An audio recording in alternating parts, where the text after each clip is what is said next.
മടിയുള്ള ദിവസങ്ങളിലും സമയമില്ലാത്ത ദിവസങ്ങളിലൊക്കെ നമുക്ക് ഉണ്ടാക്കാൻ പറ്റിയ റെസിപ്പിയാണ് ഞാൻ കാണിക്കാൻ പോകുന്നത്. പൊടി നിങ്ങൾക്ക് ഏത് വേണേലും എടുക്കാം. ഞാനിപ്പോൾ ഇവിടെ മൈദാമാവ് എടുത്തേക്കുന്നത്. നിങ്ങൾക്ക് വേണമെങ്കിൽ ഗോതമ്പ് പൊടിയിൽ ഉണ്ടാക്കാം. കടുക് വറുത്തിട്ട് സബോള, പച്ചമുളക്, കറിവേപ്പില ഇതെല്ലാം കൂടി ഇട്ടൊന്ന് വഴറ്റിയിട്ട് അതിലേക്ക് കുറച്ച് മഞ്ഞപ്പൊടി, മുളക് പൊടി, അതുപോലെ കുറച്ച് ഗരം മസാല ഇത്രയും മാത്രം ഇടുക. മാവിലിട്ട് അങ്ങോട്ട് നന്നായിട്ട് മിക്സ് ചെയ്തിട്ട് ഇതുപോലെ ദോശ പോലെ ചുട്ടെടുക്കട്ടെ. കറിയുടെ ഒന്നും ആവശ്യമില്ല, സൂപ്പർ ടേസ്റ്റ് ആണ്.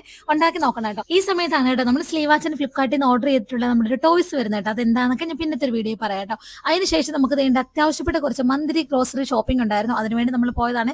ലിസ്റ്റൊക്കെ കയ്യിലുണ്ടെങ്കിലും ലിസ്റ്റ് ഇല്ലാത്ത സാധനങ്ങളൊക്കെയാണ് പെറുക്കി എടുത്തുകൊണ്ടിരിക്കുന്നത് കേട്ടോ. വല്ലപ്പോഴും ഒരു ചേഞ്ച് ഒക്കെ ആകാലോ. ഈ ജ്യൂസ് ഞങ്ങൾക്ക് ഭയങ്കര ഇഷ്ടമാണ് കേട്ടോ. അതിനകത്ത് ഇങ്ങനെ എന്താ പറയേണ്ടത്, നമുക്ക് ഇങ്ങനെ വായിൽ കടിക്കാൻ കിട്ടുന്ന ഒരു ജെല്ലി പോലത്തെ ഒരു സാധനം ഉണ്ട്. അതുകൊണ്ട് നല്ല രസമാണ്, വല്ലപ്പോഴും ഒക്കെ വാങ്ങിക്കാറുണ്ട് കേട്ടോ.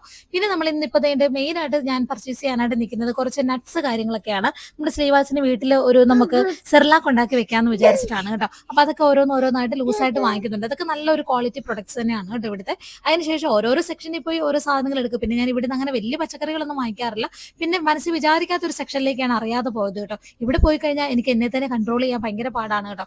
ഇങ്ങനെ ഒരു വിധത്തിൽ ഞാൻ കൺട്രോൾ ചെയ്ത് 2 പൂക്കളിൽ ഞാൻ ഒതുക്കി എടുത്തിട്ടുണ്ട് കേട്ടോ.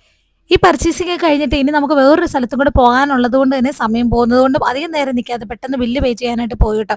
എന്തായാലും നമ്മൾ വിചാരിച്ച കൂടുതൽ എമൗണ്ട് ആയെന്നുള്ള കാര്യത്തിൽ ഉറപ്പായിട്ടുണ്ട്. ഇപ്പോൾ ഇവിടെ നിൽക്കുമ്പോൾ നെഞ്ചിനൊരു നല്ല ഇടിപ്പുണ്ട് കേട്ടോ. എന്തൊരു ആശ്വാസം അല്ലേ. അപ്പോൾ ഇതെല്ലാം കഴിഞ്ഞിട്ട് ഹോം ഡെലിവറിക്ക് ബാക്കിയെല്ലാം കൊടുത്തിട്ട് നമ്മൾ ഇനി വീട്ടിലോട്ട് പോവാണ്. ഇനി നെക്സ്റ്റ് വീഡിയോ കാണാം. ബൈ.